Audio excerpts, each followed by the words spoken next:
এই কি বললেন? ক্লাসে আমি শাখামুড়ির সাথে প্রেম করি বলে আপনি আমার গার্জিয়ান কল করবেন? আপনার সাহস তো কম নয়।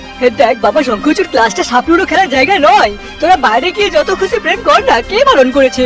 কিন্তু ক্লাসে তো একটু পড়াশোনা কর। এই শুনুন মেটালি স্যার, আমরা না কেউ এখানে পড়াশোনা করতে আসিনি। বাইরে বাবা দেখে ফেলবে তাই স্কুলে প্রেম করছি। এবার এখানেও যদি আপনি তাকিয়ে থাকেন তাহলে আমার মামাকে জানেন তো, আফ্রিকার ডন, ব্ল্যাক মাম্বা। একবার বললে না আপনার এই পুচি পুচি চোখ গেলে দেবে।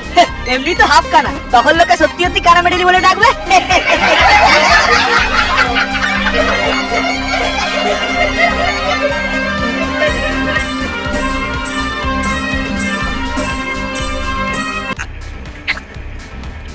নে ঢোরা, খা বাবা। আজকে যে আমার কি আনন্দ, তোর চাকরির প্রথম দিন।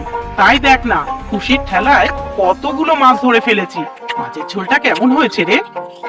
হ্যাঁ, দারুণ হয়েছে মা। তাহলে আর একটা দেবো, লেজা নিবি? এই না, না লাগবে না, ভাইকে দাও। হ্যাঁ, ভাইকে কি আর তোর ফুসিয়ে দিতে হবে? ভাজা হতে হতেই তো তার 3-4টে খাওয়া হয়ে গেছে।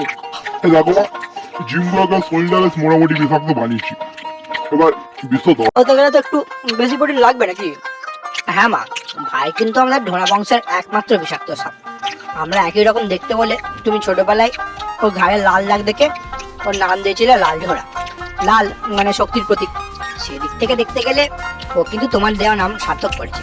এই তুই চুপ কর তো, তোকে আর ভাইয়ের হয়ে বিল বাজাতে হবে না। গুন্ডামি করে নাম সার্থক করছে, সারাদিন টোটো করে মাছ ধরে বেড়ানো, আর একে ওকে ছবল বসানো ছাড়া তো আর কোনো কাজই নেই তোমার ভাই। আগে সবাই ডাকতো ঢোড়া সাপ, এখন সবাই ডাকে ঢ্যামনা সাপ।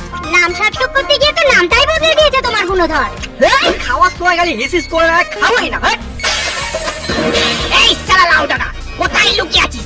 নিচে নাম ট্যাংলা সুতা। আজ যদি তোকে কাল বলে গেছি না চুপিয়েছি, তাহলে আমার নামও কালাজ নয়। কালারটা আপনি কি শান্ত হন প্লিজ।